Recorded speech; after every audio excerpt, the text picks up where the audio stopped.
What's up, everybody? Count Scarecrow here.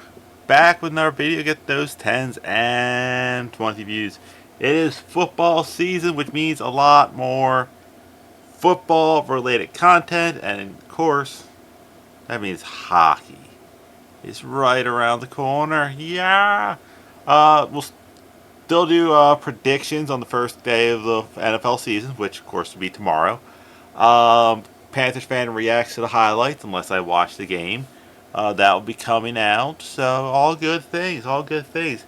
Um, yeah, this video is pretty straightforward. I got 5 NFL quarterbacks who must kind of have a prove it year. Make it or break it.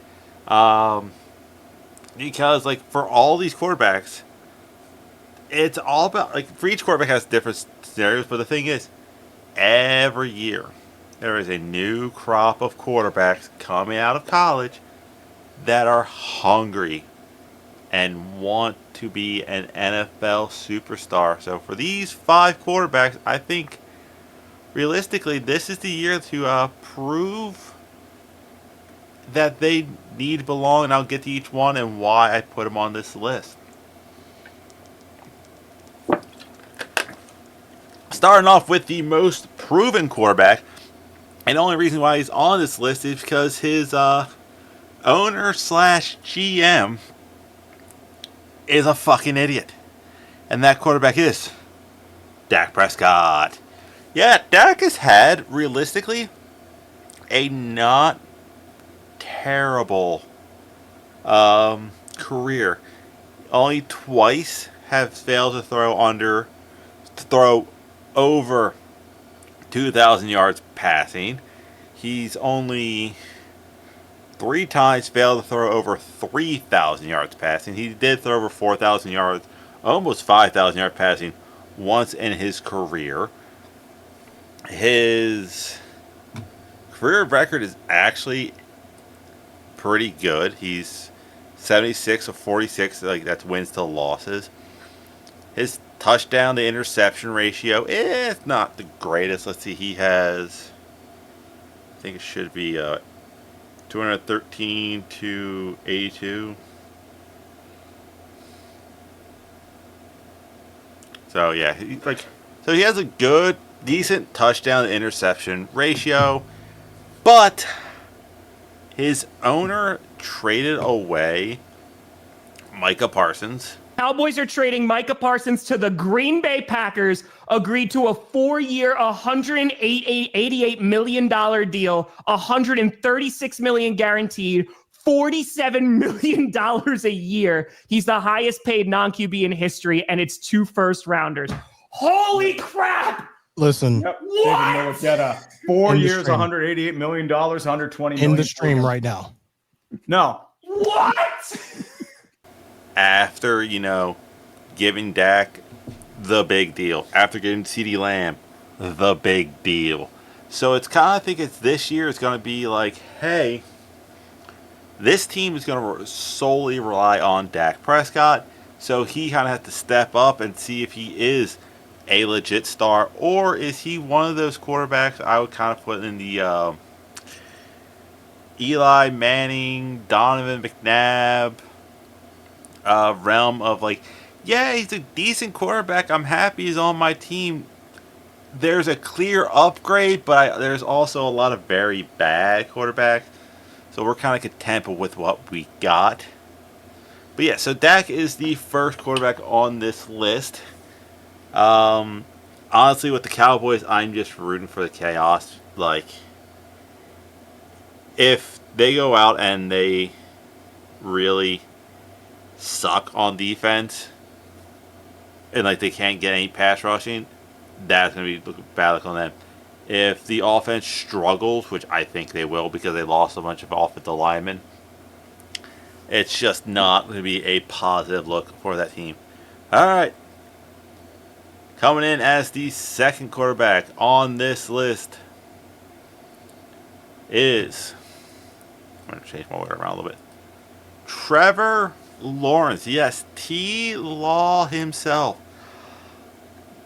I think he's almost a cursed quarterback due to the fact that he's had a handful of offensive coordinators, a handful of um, head coaches, so he's never really had like that staple like guy. But he has a losing record. He has 22 wins, 38 losses. He's thrown over 2,000 yards each season, so that's not bad. Thrown over 4,000 yards twice. But yeah, it's just for a guy who came out of college with so much hype, the fact that he's been mid in Jacksonville for so long, it's kind of like. Also, he's going into his 5th and final year of his contract, so it's like, dude, if Jacksonville sucks again and they're number 1, they could just go after a new quarterback and just cut ties with you and be like, you know what? Fresh start with Carson Beck, Drew Adler, I think is the guy from Penn State.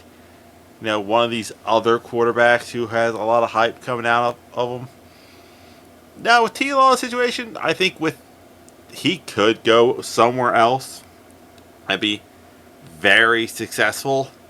Like I said, worst kind of situation to get thrown into. But yeah, make a breaker for T. Law. Next up, the next 2 quarterbacks, I had to prove for a completely different reason. My third quarterback needs to prove himself. Daniel Jones. Danny Dimes.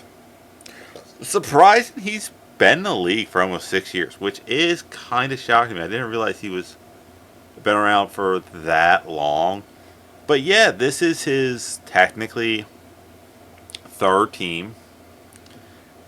He was on the Vikings, but he didn't really play for the Vikings last year, just saying. But yeah, very bad record. Granted, a lot of that is because the Giants refused to ever give him an offensive line. God, they just never wanted to give him an offensive line. But yeah, he's now in Colts. A little bit better situation. Has the starting job. Needs to prove himself. But it's one of those things where it's like, I think the Colts, they have Anthony Richardson. Can't stay healthy. They have Riley Leonard. Not really a great passer of the ball, in my opinion. That's from an Irish fan. So it's like, hey, they could be in that looking for another Manning sweepstakes in the next year or 2 while they fix other problems. So yeah, Daniel Jones, bad record. 22, 44, and 1 is his official wins and loss and a tie. He only played 6 games in 2013, so I'm going to take that kind of off the list. But yeah, all the years that he's actually played 10 or more games, he's thrown over 2,000 yards. Touchdown interception ratio is not the greatest. 70 touchdowns, 47 interceptions. So it's like one of those things where it's like,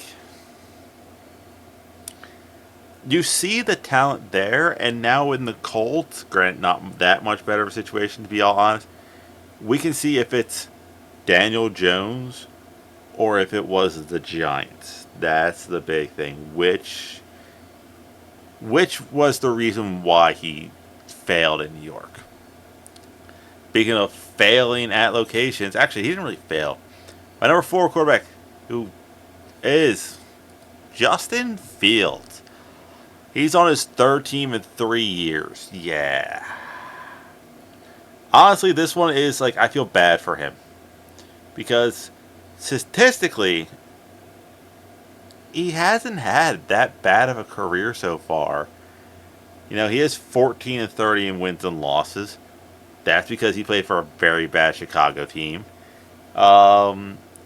He played 12 games as a rookie, almost threw for 2,000 yards.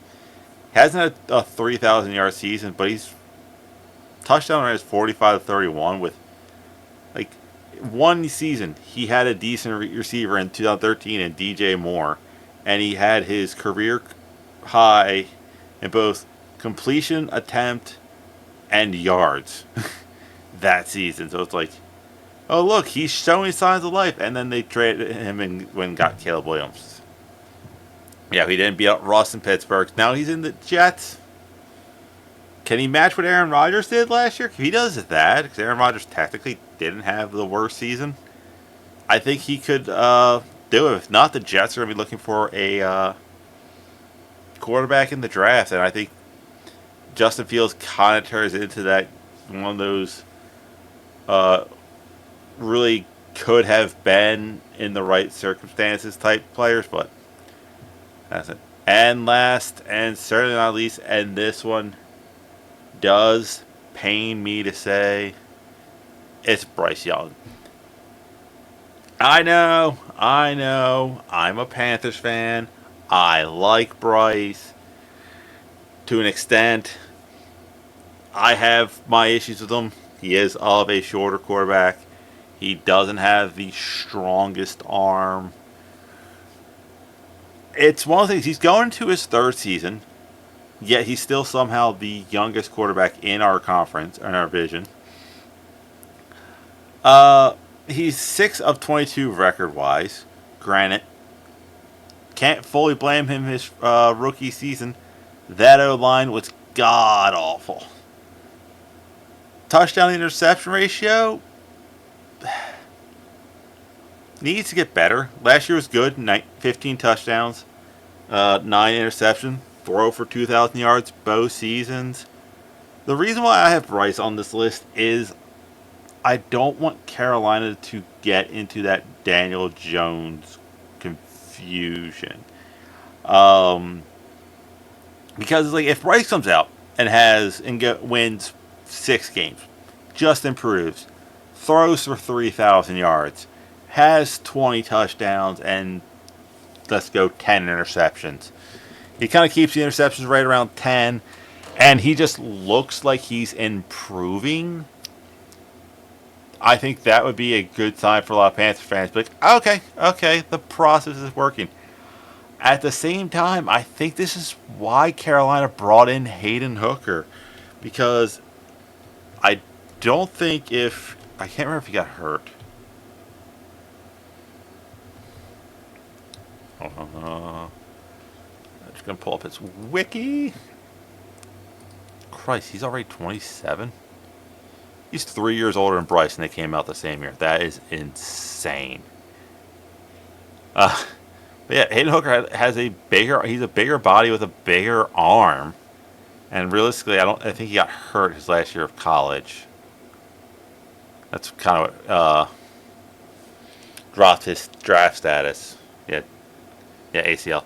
So it's like they brought in a guy who could have been a top-tier quarterback in the same draft class to kind of hopefully push Bryce forward. Granted, there's a 3-year age gap, which is insane to me. But, like I said, there's a lot of good quarterbacks coming out. Canales he has all the weapons he could want. Top 10 running back, check. 2 first-round receivers in Tedero McMillan and Xavier Legette. So there's two big receivers. I know Coker's hurt. He's getting back. You have Hunter Renfrow, who's going to replace Adam Thielen as that quick-cutting, sure-hand wide receiver. Drafted another tight end. So it's like, and the line should be better. So it's like the offense should not be the reason why Carolina is bad this year. And if it's one of those things where it's just like, if it is still bad, and you can kind of see that it's the quarterback, that's something that would be very concerning to me. But I'm hoping, I honestly think that second year of the system, all the weapons, all the stuff, Bryce Young's going to throw for like almost 4,000 yards. 25 touchdowns. Let's go 8 interceptions. Be my Bryce Young prediction. I'm hoping, for the sake of all these players, that they all do good. Realistically, it's like, they're in the NFL. None of you are my division rivals, so I could really care less if they win or lose. This is just an honest opinion on what I see in the NFL. And tell me if you agree or disagree. But until next time, I'll see you weird people later.